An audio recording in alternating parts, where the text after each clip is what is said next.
So the first speaker is Annabele Kriznar. She's doctor in art history, and she is currently affiliated in the Departamento de Escultura e Historia de las Artes Plásticas, Facultad de Bellas Artes, Universidad de Sevilla, and as well affiliated at the same time at the Centro Nacional de Aceleradores, Universidad de Sevilla, Consejo Superior de Investigaciones Científicas, Junta de Andalucía. The second presenter will be José María Moreno. He is PhD candidate in History and Philosophy of Science at the University of Lisbon. And the third one, Vera Dorofeeva Lichtman. She is a doctor at the Moscow State University, currently affiliated at the CNRS and Max Planck Institute for the History of Science in Berlin. So the first speaker will be Annabele Kriznar with a paper titled Pigments and Inks Applied in Juan Vespucci's Portolan Chart, 1520. So thank you, Annabele, and I give you time. As you know, you have around 20 minutes, and then we will have 10-minute discussion. Thank you, Annabele. Okay, thank you very much for this presentation, and good afternoon to all of you. I will put on the screen my presentation, but I will take off the camera because my internet connection is not very not very good. Then when I finish, I will put back my camera. So if there are some questions.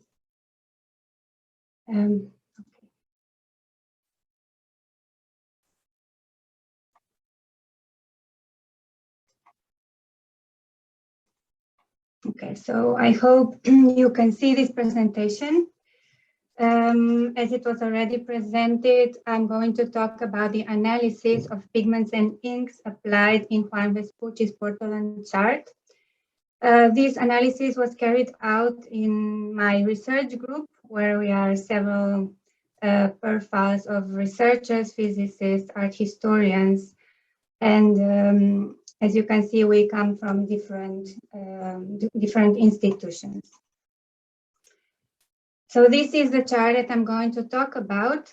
It is a chart that you can see here, the dimensions. It is made on parchment of vellum, and it depicts coasts and islands of Africa, from Azores, of Europe and Africa, from the Azores to the Black Sea, and from Scandinavia to the South Africa. It also presents a network of wind drums in different colors that are crisscrossing the map in the tradition of Mediterranean Portolan charts. This network consists of one single circle of ramp nodes, one in the center and then 16 in the periphery. 12 of these nodes have been decorated with wind roses. The chart also includes 2 scale bars, and very interesting, here it is a signature and the year of preparing this chart. So it is signed and dated by Juan Vespucci. So here you can read the inscription: Juan Vespucci, piloto de Su Alteza, me fecit en Sevilla, año de 1520. This is the second oldest extant nautical style chart made in the crown of Castilla, and the oldest signed in Seville. It was first reported in 1987, where Tony Campbell said that it was in private hands, and then it is known that in 1990 it was bought on auction by the Spanish Ministry of Culture. In the auction catalog, there was no information about its provenance, so we don't really know where does it come from. The Spanish Ministry sent it for restoration, and today it is held in Archivo General de Indias. It presents also not only Europe and Africa, but also it presents several castles or polities, different flags, coats of arms, and also a range of mountains in the north of Africa. On the other side, it was originally white. There is just this transparency by the light. And the only thing that we can see on the verso is the shelf mark. As you can see here, it was made by pencil. So who was Giovanni di Ser Antonio Vespucci? So he was a nephew of Americo Vespucci, who is more famous. Americo and his brother came from Florence, and they stayed in Seville. So when he grew up, he became a pilot, a map maker, and a merchant who worked for the Casa de la Contratación between 1512 and 1525. So there is only one other manuscript that was signed by him, a planisphere, which is now kept at the Hispanic Society of New York. Here is his portrait, but it is not really 100% sure that it is really him, as it is often the case with old paintings. Oh, sorry, I went on. So what were the objectives of this research?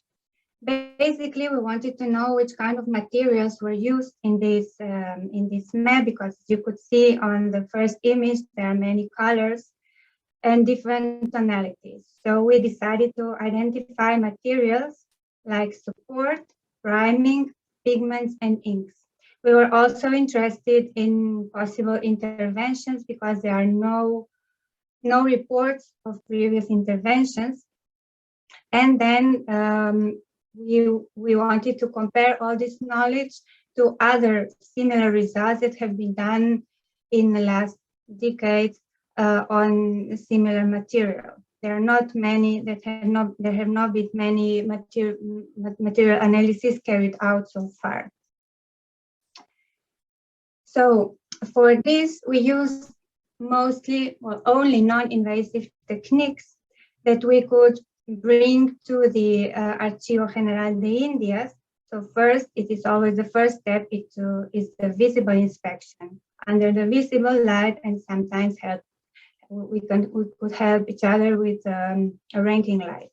Then we use ultraviolet fluorescence, infrared reflectography, digital microscope, and X-ray fluorescence. So for our ultraviolet inspections, we use this kind of a lamp that have two lamps, it is a handheld lamp that we can use in front of the object that we are analyzing, and this is the principal technique to discover later interventions. Infrared reflectography is generally used to discover under paintings, which this technique is mostly used in panel paintings. For example, we could see preparatory drawings, pentimenting, and also interventions. So this is the camera that we use. It is actually really small, if you can see here. Here we have it on a tripod, and we always have to use two halogen lamps that inside that reflect on the surface, so that the camera can capture what lies below the surface under the pigment. So later on, I will show some results. We also use the Dinolight digital microscope. I don't have a picture of us working in situ, so I just present one of these digital microscopes that are used. This is very simple to use, so you just switch it to the computer, or now you can also switch it only to the mobile phone. And the third technique was X-ray fluorescence. We used X-Panda. We have several equipment, so this is the one that we use. This is the principal technique for material analysis. So we can identify pigments or preparations or inks if they are not organic. So it is composed by generator and detector. Beam diameter is 3 millimeters, which is quite wide for such kind of analysis. Actually, there are two lasers coupled to the tube, so we can always have the fixed measurement distance. And we also use a web camera so that we can, here it is a little bit, so we can control the point where we analyzing. So we always work with the same measurement conditions of energy, current, and time so that we can compare the results. With this technique, we can identify inorganic pigments, but we cannot detect organic material, because the organics, they are composed with lighter elements, and these techniques can detect only elements, chemical elements that are heavier than silicium. We also cannot distinguish between pigments that are characterized by the same chemical element, like copper. Many green pigments are made from copper base, so we cannot determine if it is which kind of pigment it is. For this, we should have molecular analysis, but this one is only elemental analysis. So on the basis of identified elements, we can get the information about which pigments have been used, and on the basis of their height, we can calculate semi-concentration if there is more or less of this certain material. So what were the results? For the UV fluorescence showed us few small retouches all over the surface. We can observe them with this typical yellowish fluorescence that you can see here, but there were no large interventions, so we did not discover. On the other hand, these interventions were confirmed also by infrared reflectography. They are observed mostly as dark spots, as we can see here on one of the wind roses. These are these spots. We did not find any pentimenti. This is like the change in the composition. So there were also no preparatory drawing, no underlying lines or text. We could observe different hues, as you can see here, different grays, some things are white. So this tells us that different images were used, different pigments were used. For example, everything that you can see here white, there are lines, inscriptions, crosses, some islands, parts of the wind roses. They all belong to a red color, which later on, as you will see, it was identified as vermilion. Then we have different shades of yellow, blue, green, so that can be seen like here. So we can see different shades of gray, which correspond to different pigments.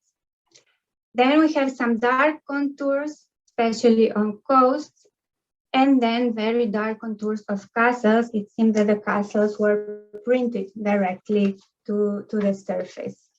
This points towards the carbon black color because it is the carbon black that absorbs the radiation, and therefore it seems so dark on these infrared images. But on the other side, other black objects or lines, letters, wind drums, and also Vespucci's signature, they disappear under in the infrared light. As you can see here, for example, this was a very interesting discovery. On the ultraviolet light, we see very well this inscription that I mentioned before, but on the infrared infrared image, it disappears. This points toward the use of the iron gall ink, because this one tends to disappear under the infrared light. X-ray fluorescence showed us elemental analysis, so we could determine the preparation and priming and several inorganic pigments, which are all common in the 16th century painting. So over the surface, we selected 77 selected points of different colors. Sorry for the noise. My neighbor is doing something. So there you can see the principal elements that we could find, and their concentration varies depending on the pigment that we have. So, for example, we could observe already by the naked eye the white preparation, which is not even along the surface, and there are many dark spots, like brownish spots, that we also try to analyze and observe what is this all about. But everything seems as there was an accident liquid spill all over the surface. So the analysis of several points show that there was a high presence of calcium and also lead. So this points towards that the priming was made by gypsum or chalk, probably gypsum, because it was mostly used as a preparation here in Spain, in the south of Europe. This distinction could be made only by another technique. This analysis of these points did not show us any other information, so we don't know why are these points here. And also we found some presence of iron, copper, mercurium, which could identify the presence of earth as pigments, as vermilion or azurite or some green pigments, which could happen as maybe the author of this added all these pigments to the mixture of the preparation or of the priming, or maybe this was caused because due to this liquid spill. So this is the question: what caused these brown spots? The pigments and inks that we analyzed are basic pigments: lead white, yellow and red ochres, vermilion, a copper-based green pigment, green earth, azurite, perhaps carbon black, but as it is organic, we cannot determine it. And we found iron gold ink. Then we also found some retouches. So if we see this more in detail, as you can see here, yellow pigment was yellow earth ochre, because we can see here really strong iron peak. We also see a lot of copper, but this comes from this azurite, which is next to the yellow part. Then the red color was mostly vermilion. It was used for these wind drums, for toponyms, for crosses, for castles, more diluted. So the analysis of all these parts showed us a high presence of mercurium, which shows us that vermilion was used, probably the synthetic one because it's cheaper. In some points, we can also find some iron. That means that also some red earth was added.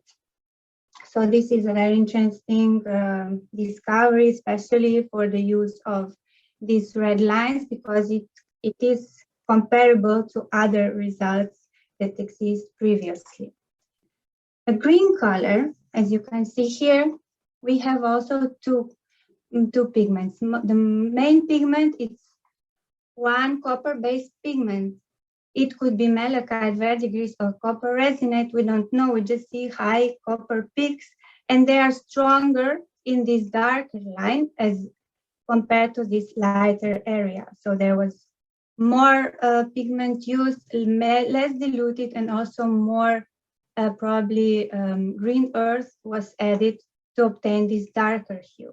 So this green color was used also for wind drums, for some islands, for churches, for castles, and also for some flags and other areas. The blue color, as you can see here, was used also for some castles, also as the red one was used for in this scale bar for some flags. And it is azurite was used. This is a semi-precious mineral, so it was used with caution. They did not want to use it a lot because it's quite expensive. An interesting discovery was, for example, that probably under this dark blue color, also an organic black was used. So we can see it here very well on infrared image, while if there is no dark underpainting, this blue, as you can see here, almost disappears. Then the black color is probably organic black. This is what we think, because on the spectra we don't find any characteristic elements for an inorganic black, and we cannot identify organic ones. But compared to these results, to the results obtained with infrared reflectography, where all these areas were so dark, so black, it is probably a carbon black. But on the other side, as I mentioned before, in all these letters, inscriptions, and also rumblings, we found a mixture of iron and copper, which identifies iron gall ink. This confirms the results obtained from the infrared reflectography, where we could see that all these lines, letters disappear. In this case, we also see a lot of zinc, but this is probably due to a later intervention in some of the points, which I will mention a little bit later on. Also, the gold was confirmed. Most of the windroses were gilded in the center. Also, some islands here, like Sicily, they were also gilded. In this case, we used the digital microscope, and you can see here a very beautiful picture where thin golden leaves can be observed on top of a mixture. So no bowl was used, which was normal. This red iron earth, very soft to polish than the gold leaves, but then this was this sticky mixture made of oil or egg yellow, or a mixture of both. So this is also an interesting technical point in the preparation of this map. Then I mentioned zinc. So in almost all analyzed points, low zinc present was observed. So probably there was small retouches everywhere. Zinc belongs to zinc white, which was discovered at the end of the 19th century. And in some cases, these peaks are higher, showing a stronger intervention. In some points, also a little bit of titanium was found, which belongs to titanium white that came into market in the 20th century. Sometimes we also think that cobalt blue was used, but we cannot, the quantity is so little, so low that we cannot determine. As restoration, we found that these windroses were those that were most restored parts. So there is also where we find higher zinc. So if I conclude this presentation, this preparation that I talked to, it was not documented so far for manuscript maps. The pigments were common for the 16th century, and the similar palette which was found also in other late medieval and early modern manuscripts or hand-colored maps and globes. An important result was the discovery of iron gall ink, which confirms also previous studies, as it was one of three types of inks that was used in early modern nautical charts, together with verdigris or Brazil wood. We could not determine Brazil wood because it's organic, but it is possible that our copper on rumblines belongs to verdigris. The use of gold was also confirmed, which is strange in this kind of object, so it suggests a rich donor. Retouches are all over the surface, but no larger interventions have been carried out. So the pigments are compatible with the date and signature on the map. And then we strongly suggest that more researchers try to do this kind of analysis.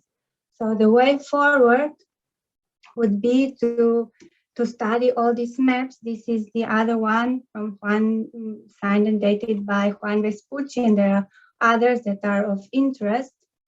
So this would be the way to continue this kind of work.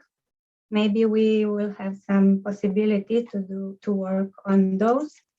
And just to finish, we have to thank especially to the restoration team of the Archivo General de Indias. They were very kind and very helpful. And of course, thank you for your attention. Thank you, Annabele. So we have very few minutes for questions Yes. because we are running out of time. It's a very interesting talk, and probably many questions will arise, but let's be ready to start questions, and if we have more, let's have a time to chat in the coffee break. So Shima has a question. There are two very, very fast ones. Regarding the greens, sometimes in my experience, the mineral pigments versus synthetic pigments like verdigris and copper resonate look different under microscopy. Was this useful to you? Do you have any hypotheses based on that? And the second one, which is also very fast, is about the blues, which show dark in infrared reflectography and are quite dark for azurite. Did you consider that it's possible a mix of azurite with indigo? Yes, interesting questions. I think that this dyno microscope was not used on green areas because we asked the restoration team if they could do this analysis, so they just looked the windroses. But it is very interesting. Maybe afterwards, later on, They look we could quite ask them different. again. Yeah, we can talk. Yeah, and then this azurite generally was not mixed with other pigments because it was so expensive. So normally to obtain a darker hue, it was underpainted. So to know this, what you have asked, yes, it looks very dark, but I think in order to know what you have asked, we should take a sample or maybe go with Raman to obtain this kind of information. But it's very interesting. Yes. But this was very, very interesting. I want to thank you. And now I yield the floor to the next person. Thank you so much. So Gregory McIntosh, I'm going to ask you to be quick, and also Annabele for the answer. As I recall, the vignettes, the castles or cities are hand stamped on that parchment. And I'm wondering if you could comment on because I don't know this, are the different inks indicative of manuscript versus printing processes? I don't know, is carbon black ink more common in the printing press? And is iron gall ink more commonly used on parchment? Yes, normally this iron gall ink is used for thinner lines, and it is never so dark as the carbon black. So I think that this is why they used carbon black ink color to make all these prints, because we can see it really well on the infrared images. But I think here it is about a combination of manual work and a little bit of making faster and easier the work with stamping the castles. Okay, thank you. So thank you very much, Annabele, for this very insightful paper. We are looking forward to chatting with you later in the coffee break. And I also want to mention that Vera is posting some messages of interest related to this talk in the chat. So I invite you to have a look at that. So thank you very much, Annabele. And I'm going to give now the word to José María Moreno with a paper title, A Look into Early Modern Cartography Through the Strait of Magellan, 1520-1620. Thank you, José María. Thank you, Sandra. I'm going to share my presentation. Okay. Now, can you all see my screen? Yes. Yes. Okay. Okay, so good afternoon. I would like to start by thanking the Medea project for organizing this event and all other present for their attention in the next few minutes. What I am about to present is a small piece of research that Professor Enrique Litao and I concluded recently, which came to light last July as a bilingual book entitled Diseñando a Puerta del Pacífico, or Drawing the Gateway to the Pacific. I take the opportunity to make a brief commercial break and remind you that it is still for sale for those who are interested. Mm-hmm. The area comprised by the Strait of Magellan and Tierra del Fuego covers about 160,000 square kilometers, which in relation to the total surface of the Earth, 500 million square kilometers, is but a very tiny fraction of 0.03% of the planet's surface. Despite its relatively small extension, mapping Strait of Magellan's area became a widespread ambition among European naval powers during the 16th century, due to its status as the only gateway to the Pacific. The combination of these two factors makes the strait an interesting case study to identify processes of cartographic production occurring on larger scale. Three of them will be discussed today. How circulation of knowledge impacted early modern cartographic dynamics, how an unexpected and rugged geography could shatter the consolidation of a standardized visual representation of an area, and how working under different cartographic paradigms produces notable disparities when portraying a geographical space. Acquisition and circulation of nautical knowledge was perhaps the most decisive aspect of the three mentioned above. Between 1520 and 1578, the information about the strait that reached Europe came, except in rare and poorly documented cases, from voyages planned and executed by the Spanish crown. It all began, as you know very well, with the first passage of the strait in 1520 by Ferdinand Magellan. Antonio Pigafetta, a chronicler from Vicenza embarked on the expedition, sketchily drawn the channel for the first time. Pigafetta was not a cartographer, nor he did intend to faithfully represent the geography of the strait. He just wanted to show that there was a connection between the Atlantic and the Pacific, and hence the roughness of the drawing.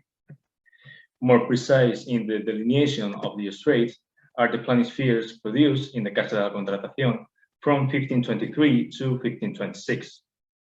All Vespucci, García de Toreno, and Ribeiro based their works on the information kept in the Casa de la Contratación, recently updated with the news brought by the Victoria in 1522. Despite presumably having used the same sources, Ribeiro's strait clearly stands out as the most similar to the actual physiognomy of this channel. Such a disparity could be explained by his expertise as a cartographer, but also to his access to some particular and unknown source. This is not unreasonable if we take into account that Ribeiro worked on this map while he was in the brand new Casa de la Contratación of La Coruña. Be that as it may, the novelties brought by the Magellan expedition were electrifying Europe, flying across the old continent with amazing speed by hand and by word of mouth, through formal channels and above all, informal ones. No policy of secrecy, much less a general desire for concealment, could sustain the impetus for the transmission of knowledge so new and so extraordinary. This dynamic reality is witnessed by Lawrence Fry's Tabula Moderna, the so-called Ambassador's Globe, Franciscus Monachus' World Map, Visconti Maiolo's 1527 Planisphere, Robert Thorne's Sketchy Map, and Oronce Fine's World Map. The leading European cosmographers of the continent eagerly waited for any piece of new information arriving from the Iberian world, wanting to update their cartographic works. But knowledge, as is well known, undergoes changes when it's involved in the dynamics of circulation and transmission. This is one of the reasons why the visual representation of the Strait of Magellan produced in France, the Netherlands, or Italy differ significantly from those made, for example, in the Casa de la Contratación. It is worth mentioning that some clandestine expeditions to the strait around the years 1527-1530 may have been responsible for the dissemination of information different from that carried in Castilian ships.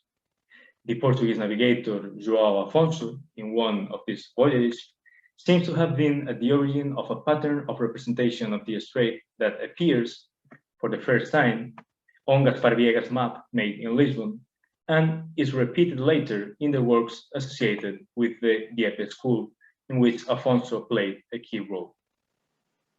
After the Magellanic expedition, there were two more Spanish enterprises that contributed to the shaping of the strait. The first one, known as the Army of the Bishop of Plasencia, took place between 1539 and 1540. 3 ships reached the strait, but only the one captained by Alonso de Camargo managed to get through it. In his way to the Pacific, Camargo explored for the first time the complex geography of the southwestern sector of the strait. This news found its way in the hands of Alonso de Santa Cruz, as can be seen in the map he introduced in his celebrated Islario General de todas las islas del mundo. But we will return later to the problems raised by the geography of the Fuegian region. The second expedition is that of Juan Ladrillero, commissioned by the governor of Chile, Pedro de Valdivia, in 1557. Ladrillero explored the complex network of channels in Patagonia and entered the strait through the Abra Channel in July 1558. This was the first expedition to enter the strait not through one of the main mouths, but through an alternative route. This discovery attracted the attention of Portuguese cartography, which, since the 1560s, introduced in its maps of the strait the existence of a channel in the southwestern coast of Tierra del Fuego. So far, we have seen how the official flow of information about Southern America maintained a one-way character from Iberia to the rest of Europe until the arrival on the scene of Francis Drake. As it is well known, showing the insularity of Tierra del Fuego was the great contribute of Drake's expedition to the knowledge of the Fuegian region. And it was quickly displayed in the English cartography produced after the voyage. But as far as the strait in particular is concerned, it was the Portuguese pilot Nuno da Silva, who had been kidnapped by Drake at the island of Santiago of Cape Verde, who wrote several texts of great interest for a better understanding of the passage. The prominent role he played in Drake's voyage, insufficiently valued in historiography, was, however, recognized by his contemporaries. This map by João Martinez bears the conspicuous caption, "Channel discovered by Nuno da Silva, Portuguese pilot of Francis Drake," proving that even in Naples, it was known that da Silva had played a major role in the sighting of the Mar de Oces, also known as Drake's Passage. The information about the strait compiled by Nuno da Silva ended up in the hands of the Spanish authorities when the pilot was arrested and interrogated in Huatulco in Mexico.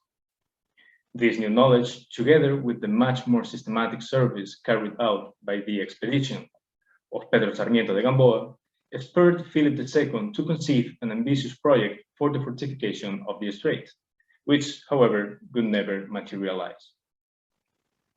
This failure allowed more English expeditions to sail the waters of the strait in the last years of the 16th century, being Thomas Cavendish in 1587 and Richard Hawkins in 1594, the only ones who crossed it. The cycle of English corsairs was, however, relatively brief. England quickly lost interest in the Magellanic Channel, and it remained so for 3/4 of a century. Its place was rapidly taken by the Netherlands, who in 1599 sent 2 expeditions to the strait. One from Amsterdam, commanded by Jacob Mahou, and another one from Rotterdam, captained by Olivier van Noort. Their interest for the Fuegian Passage had to do with its status as the gateway to the Pacific, since the objective of the Dutch merchants was to optimize the trade with the Southeast Asian colonies through this route. Both expeditions were far from successful for different reasons, but especially due to the harshness of the climate conditions.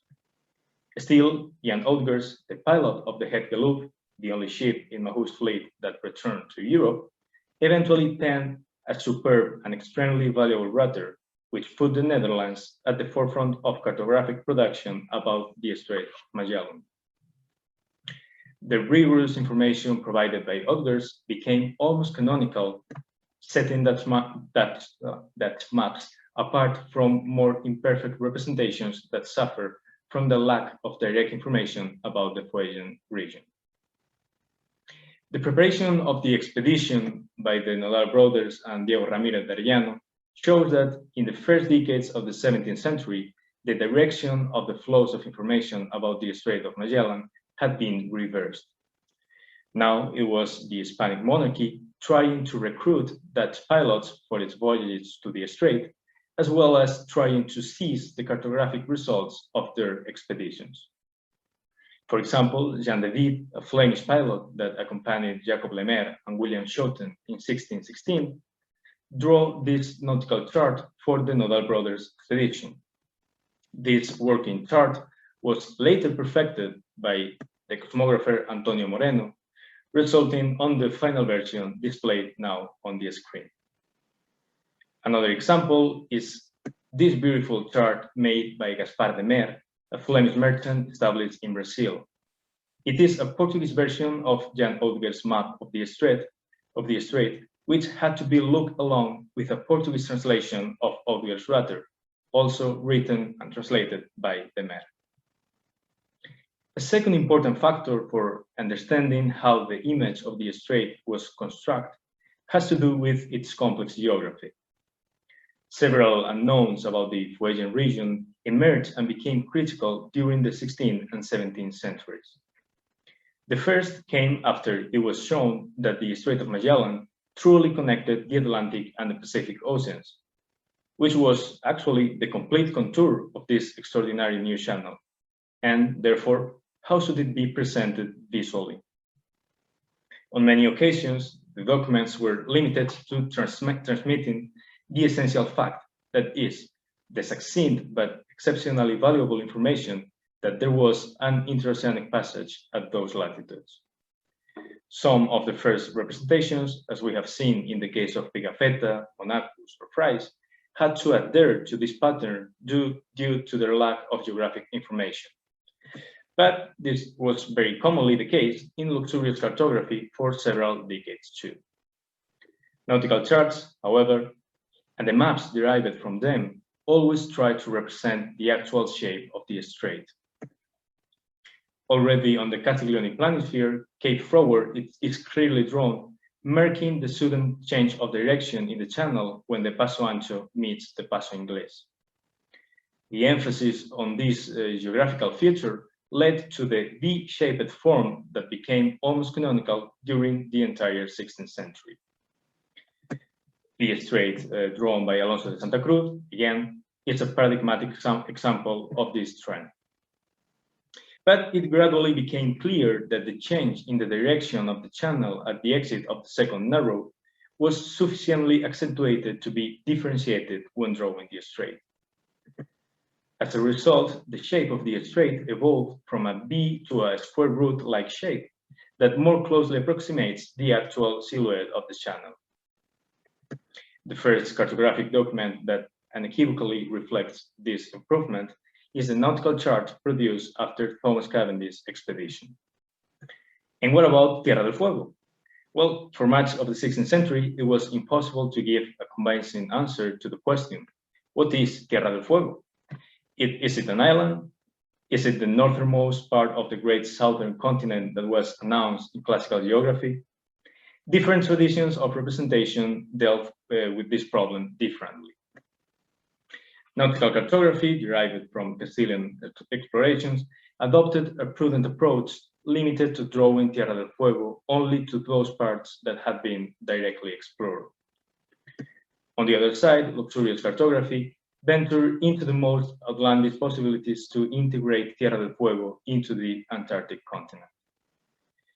This tradition remained until Francis Drake's voyage, which finally shed some light on the problem, as it's been shown.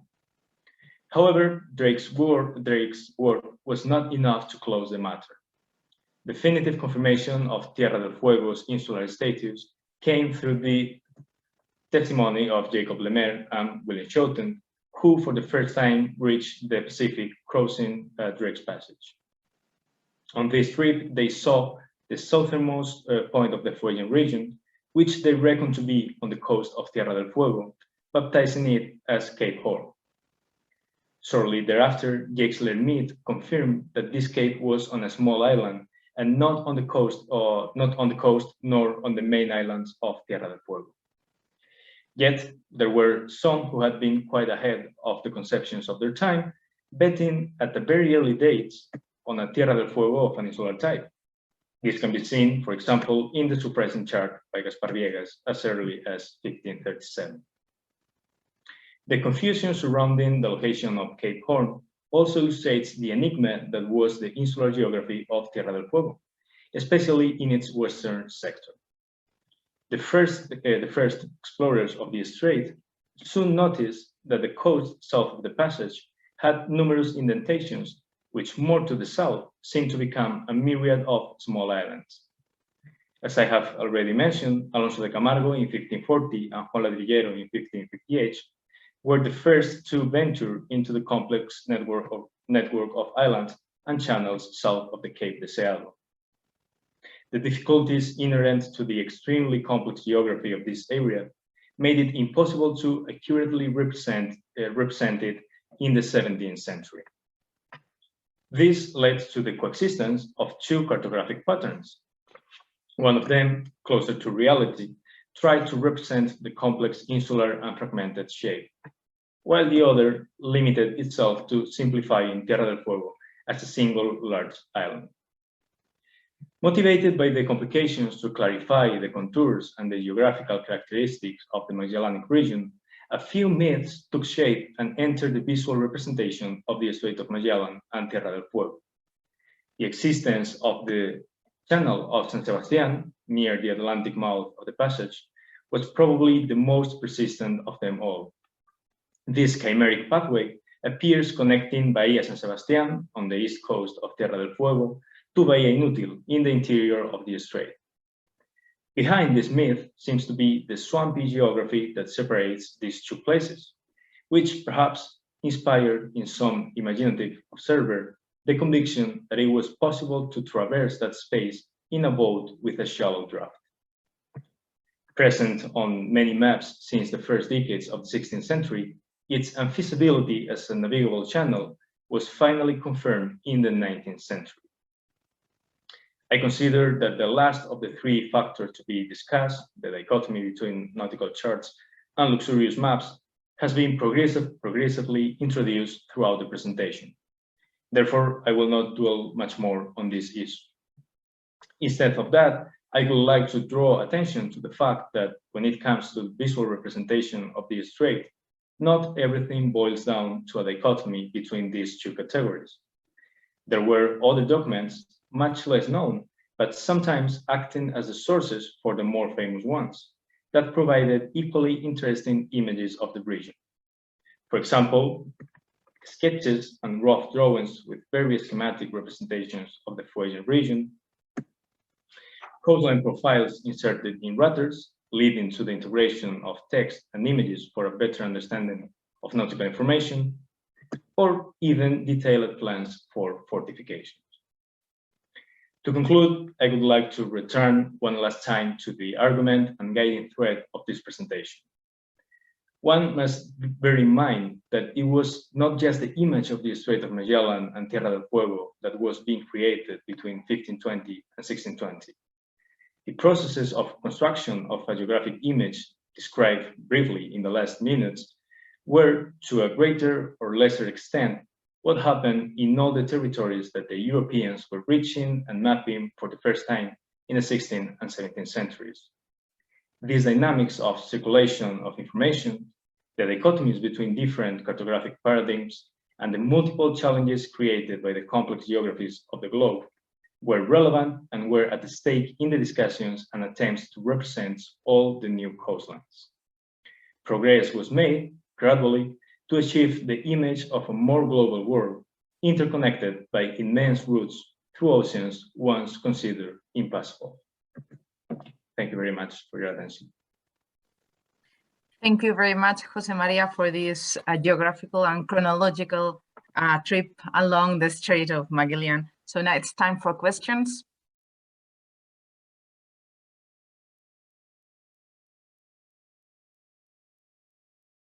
Anyone interested in posing a question can raise? I have one quick one for Chema. Did you ever notice in the apps? Oh, wait, sorry, my video's not on.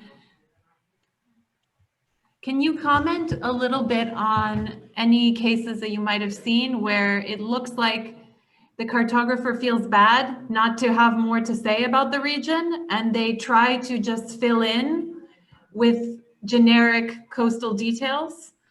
And how often do you see this? Do you see this? This is an interesting topic to me. So if you have any comment, I would be curious to hear. I don't know what to say, really. I think I would say that in luxurious cartography, as you have seen, they depicted the strait just as a channel, no details, for example, in Munster or even Mercato. But no, I think what you said, I haven't found any cartographer like complaining about not having information. They just depicted what they had.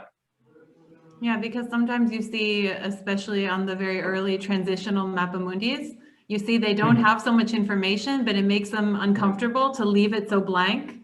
And so cartographers will just add in things, but you weren't seeing that so much. Nope. Okay, okay, interesting. Thank you. I'm sorry.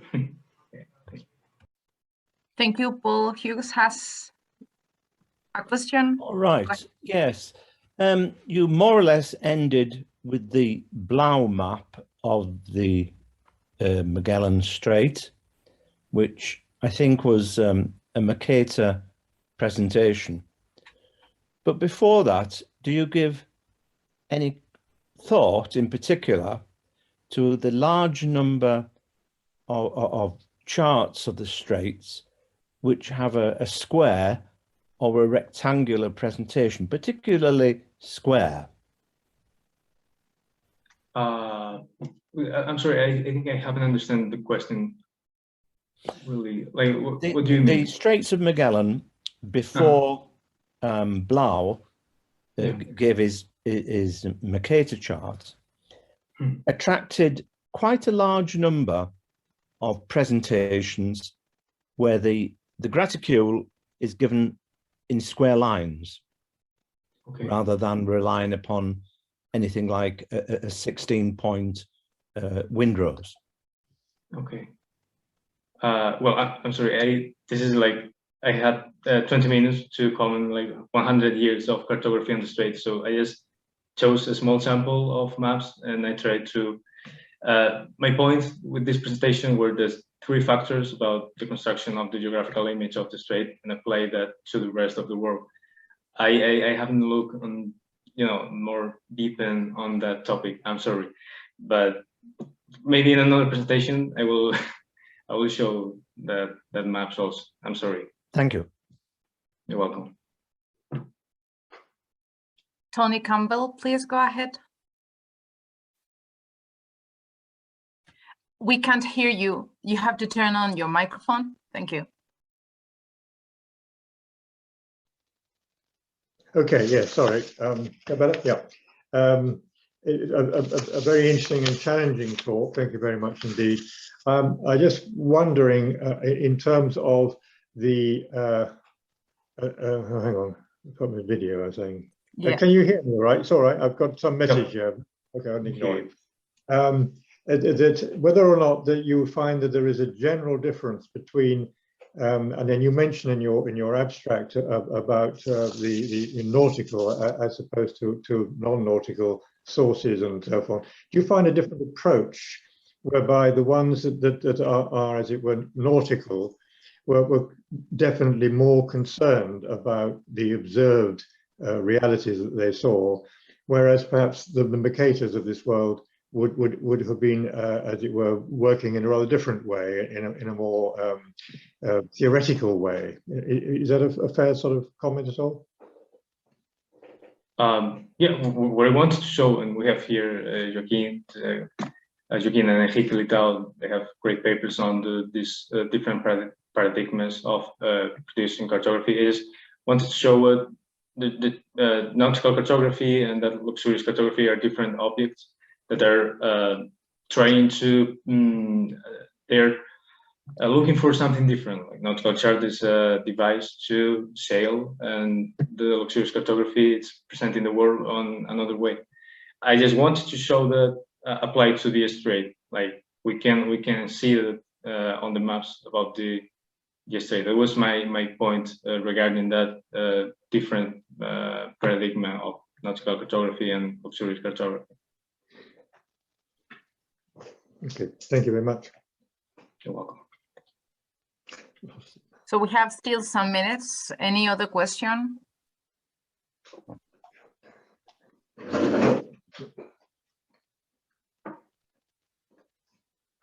I don't know if Joaquin wants to, I saw his hands up.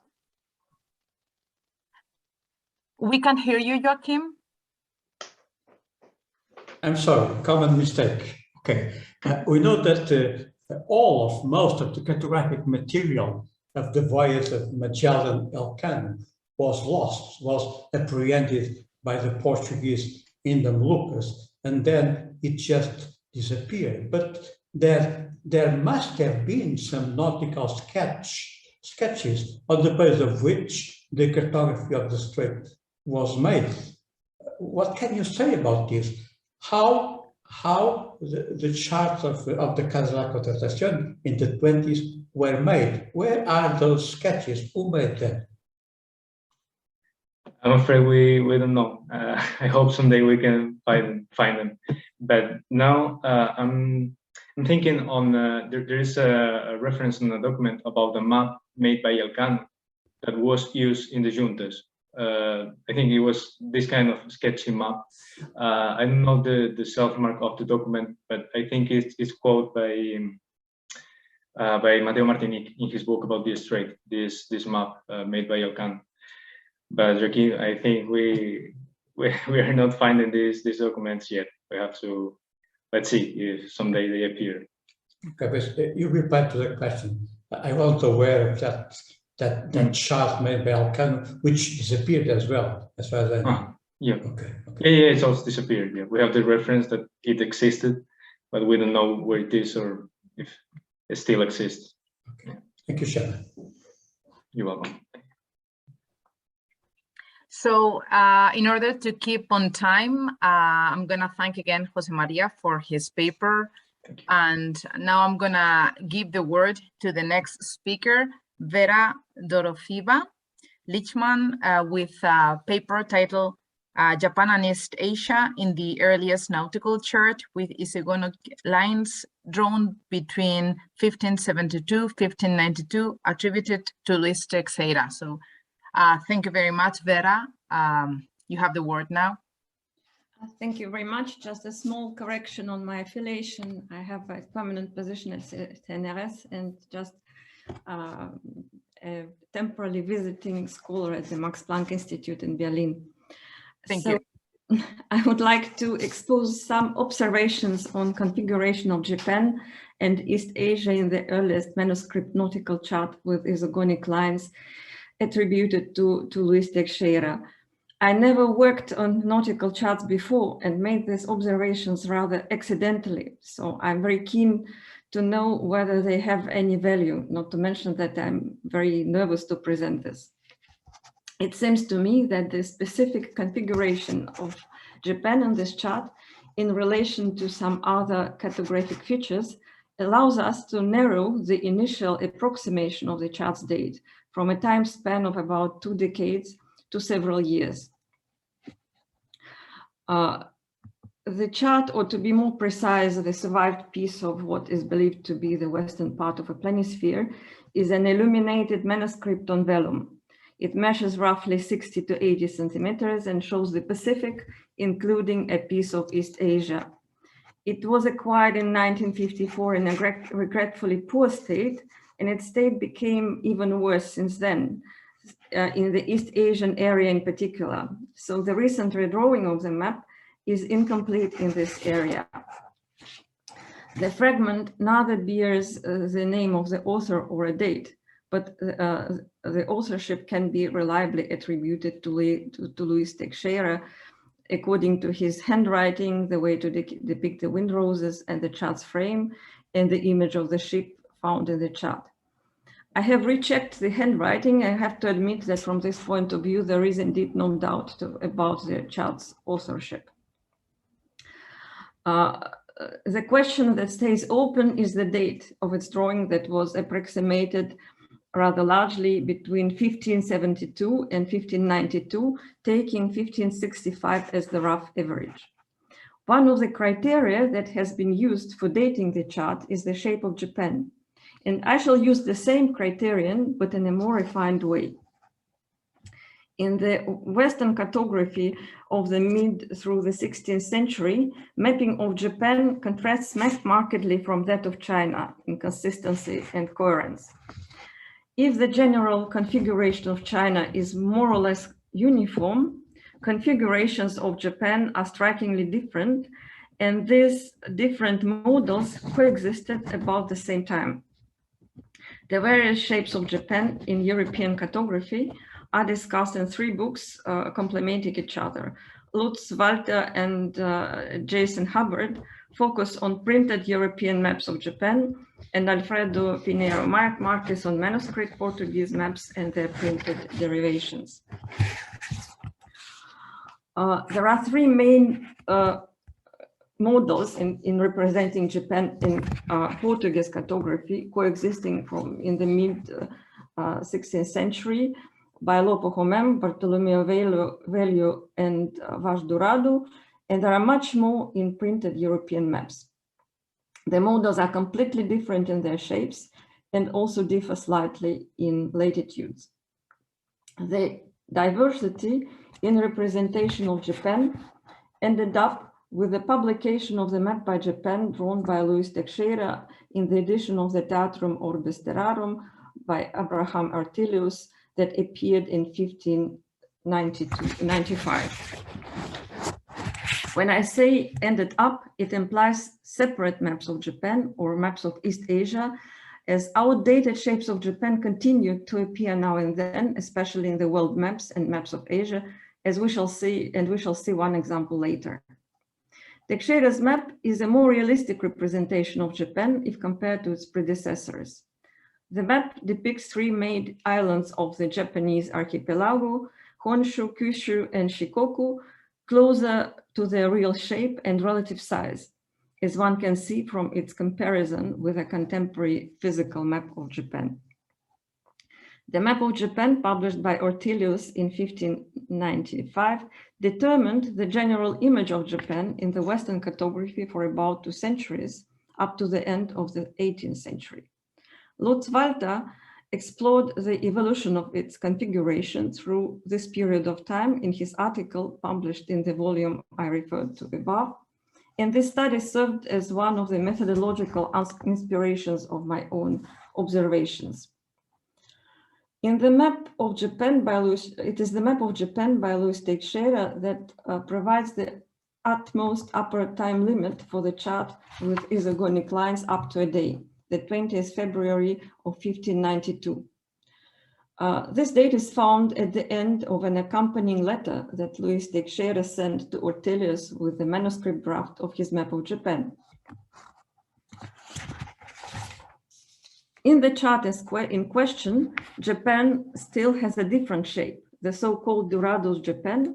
Therefore, the chart was drawn by Luis Teixeira before he sent off to Ortelius his new map of Japan. From comparison of the recently digitized version of the chart with black and white copy published in the Portugalia Monumenta Cartografica, one can see the regretful deterioration of the chart in the area showing Japan. In the black and white copy, the image of Japan is still complete. In the redrawing, relying on the recently digitized version, appears only the largest island of the Japanese archipelago, Honshu. Two smaller islands, Kyushu and Shikoku, as well as the Ryukyu Islands, are missing as they became hardly visible. The earliest possible date of the map's creation was up to now much less clear, because Dorado's Japan was in use since the mid-1560s. But I shall try to show that this model slightly changed with time, and this change allows us to date the map more precisely. Now let us look briefly at the occurrences of Dorado's Japan with a special attention to the changes in its configuration. The possible earliest occurrence of Dorado's Japan, even if very small, is the anonymous planisphere in polar projection. In the case, of course, if the planisphere is not later than the rest of the other maps from the same collection, as in the map from this collection of the East and Southeast Asia, Japan is still drawn according to López model. The earliest confirmed and more detailed depiction of Japan according to this model is found in the map of Southeast Asia in the atlas by Lazaro Luis, published in drawn in 1563. A partial image of Japan following the same model, but with a slightly different shape of Kyushu Island, is found in about 2 years later in the map of Southeast Asia by Sebastián López. But this model of Japan received its name because it systematically appears in the atlases by Fernão Vaz Dourado, drawn between 1568 and 1580. The most detailed depiction is the unique separate map of Japan in the Atlas of 1568. Apart from the three clearly distinguished islands of the Japanese archipelago, Honshu, Kyushu, and Shikoku, the map also includes names of provinces and an exaggerated depiction of the Biwa Lake in the middle of the Honshu Island. And this lake is as important in topography of Japan as Fuji Mountain. This image becomes incorporated into Vaz Dourado's maps of Southeast Asia in this atlases of 1570, 1571, 1575, 76, and 1580.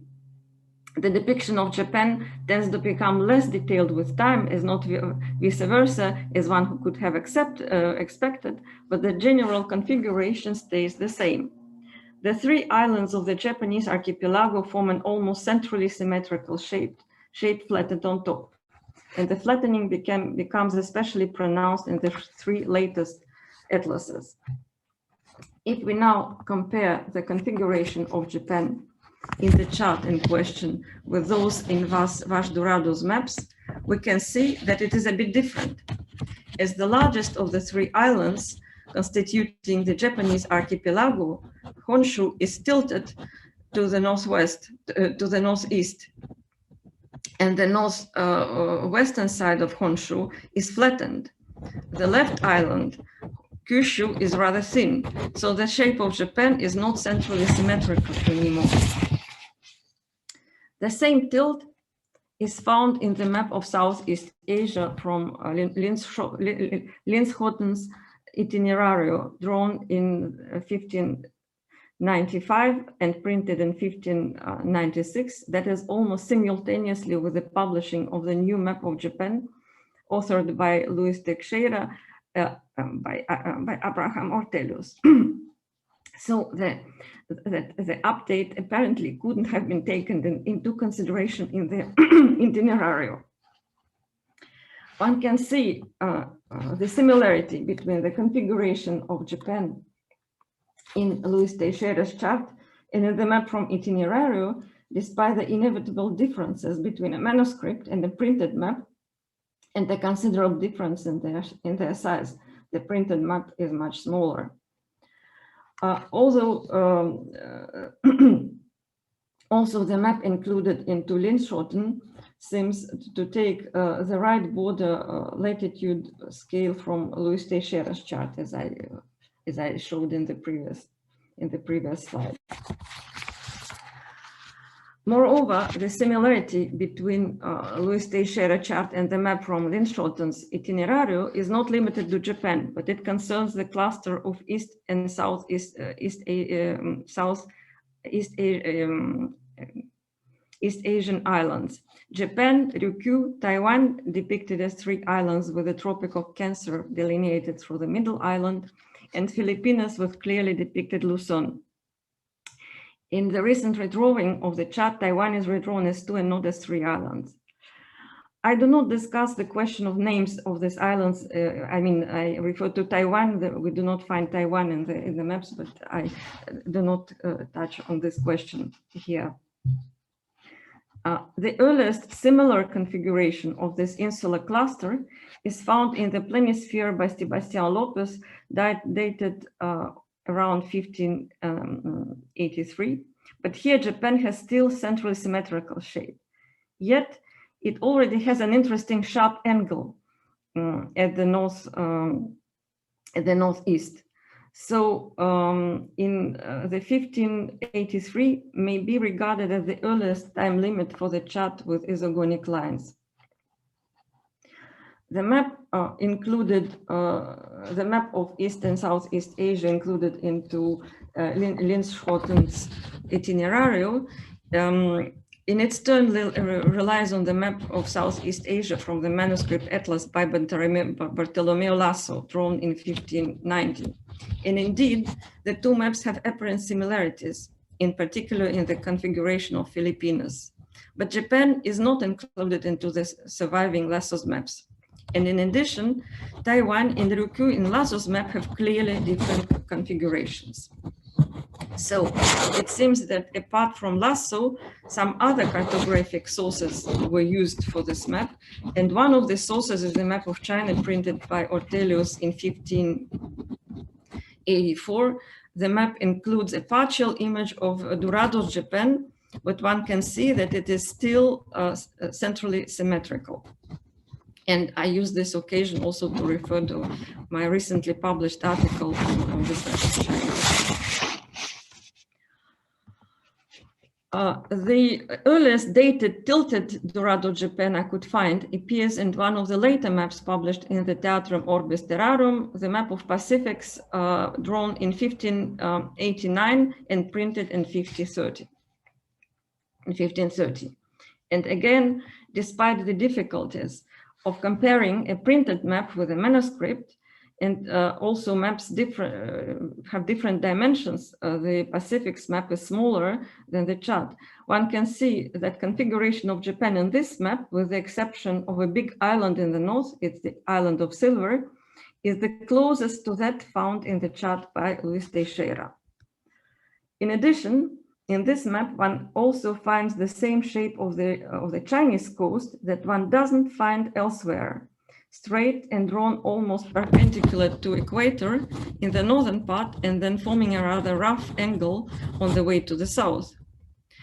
As it is supposed in the Portugalia Monumenta Cartographica, the chart was made for a foreign country, perhaps the Netherlands, and its affinities with the map of Southeast Asia published in Linschoten's Itinerario confirms this supposition. One can suggest that the chart served as one of the sources for the map of Pacifics published by Ortelius, and in this case should be drawn shortly.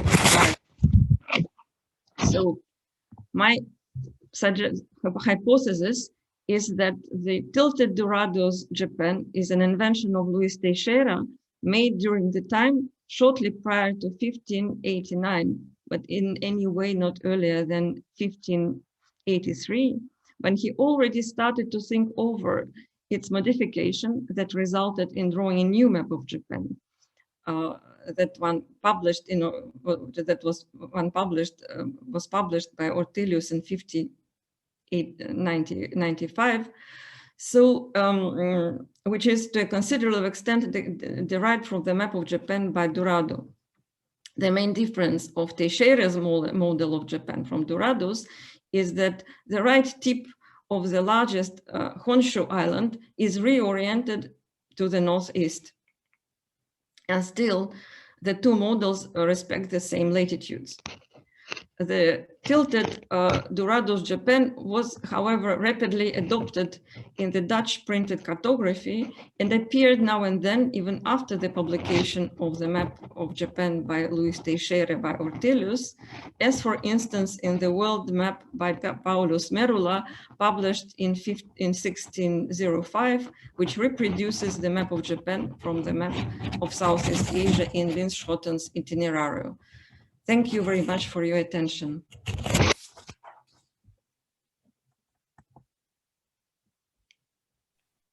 Thank you very much, Vera, for your very insightful presentation.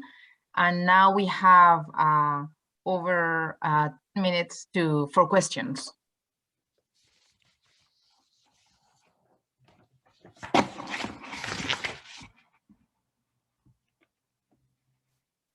So Joachim has raised his hand. Thank you, Joachim. Can you please turn on your microphone? Thank you. Not again. Hi, Vera. You know, I am very much interested in that chart because I have studied recently to write that article.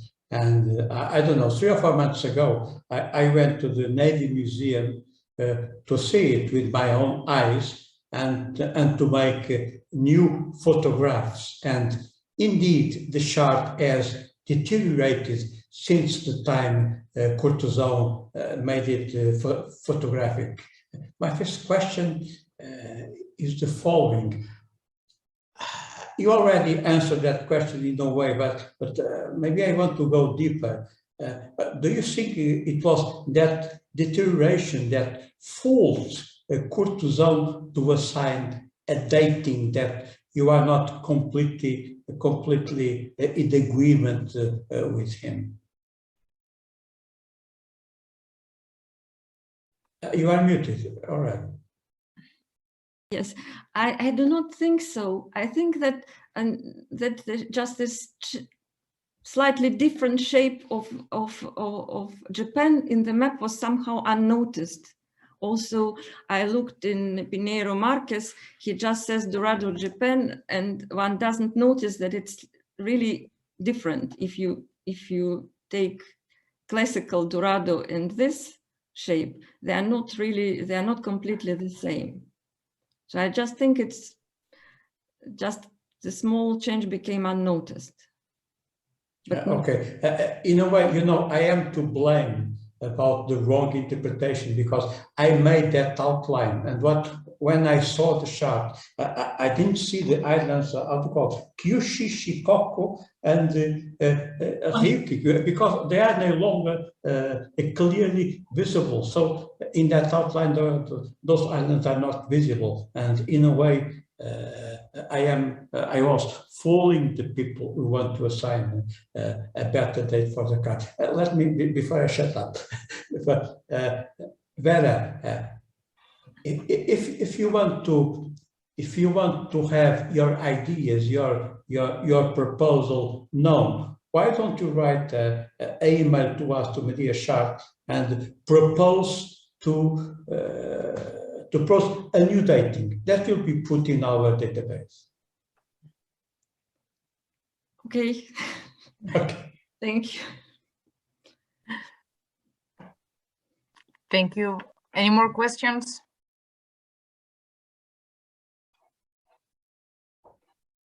So I want to take advantage of my position to ask some questions about it.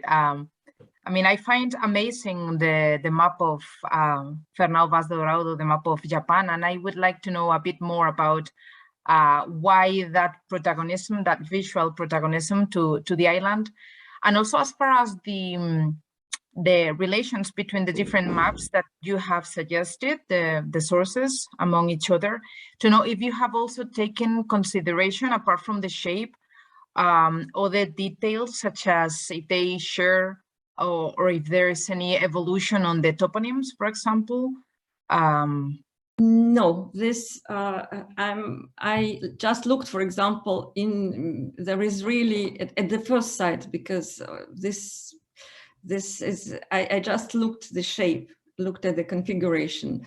The toponyms are of course would be the next step. There is a striking similarity with Linz-Schotten's map. That's true in toponyms. For the others, one has to take a closer look. And have you made that if that comparison fits also with how other islands are represented? But I think that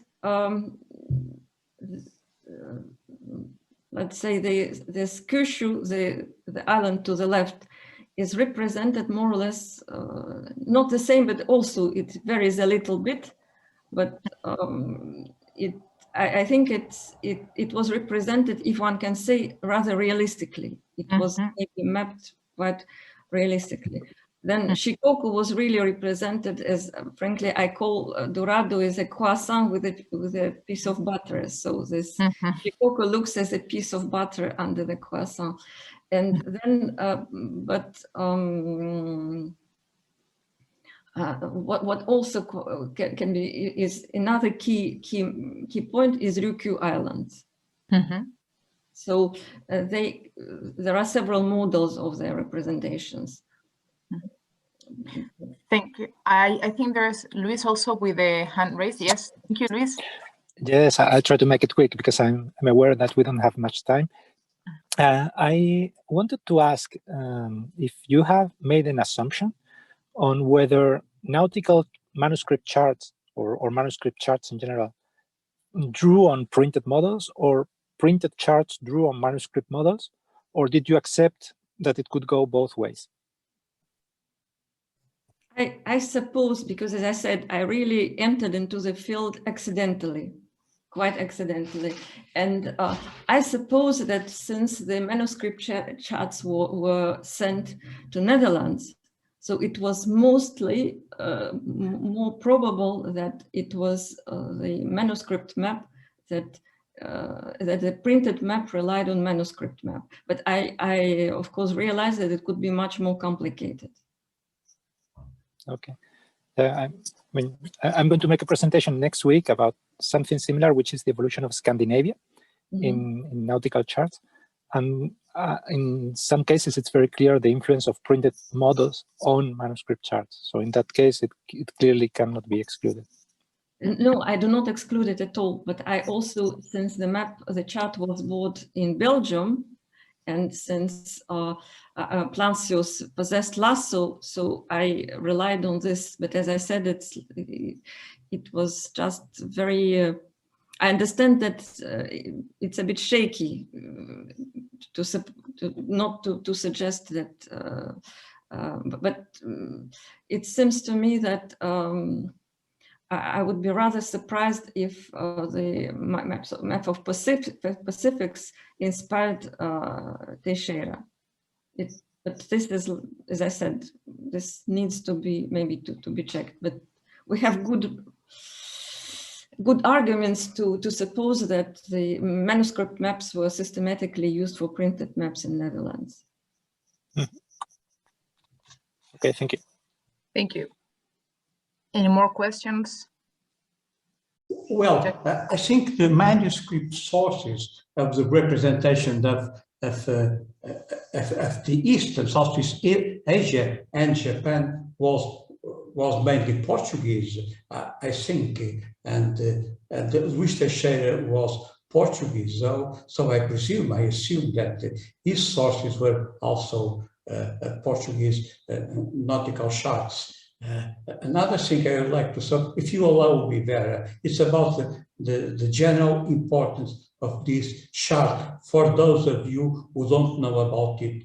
This is the earliest known chart or map of any kind presenting isolines of magnetic declination or even isolines of any source. This was made more than 100 years before the map of Azorlands of Edmund Island, which was in the beginning of the 18th century. And those island lines are a mixture of a theoretical model with actual observations of magnetic declination made on the region by Portuguese navigators. And I don't say anymore.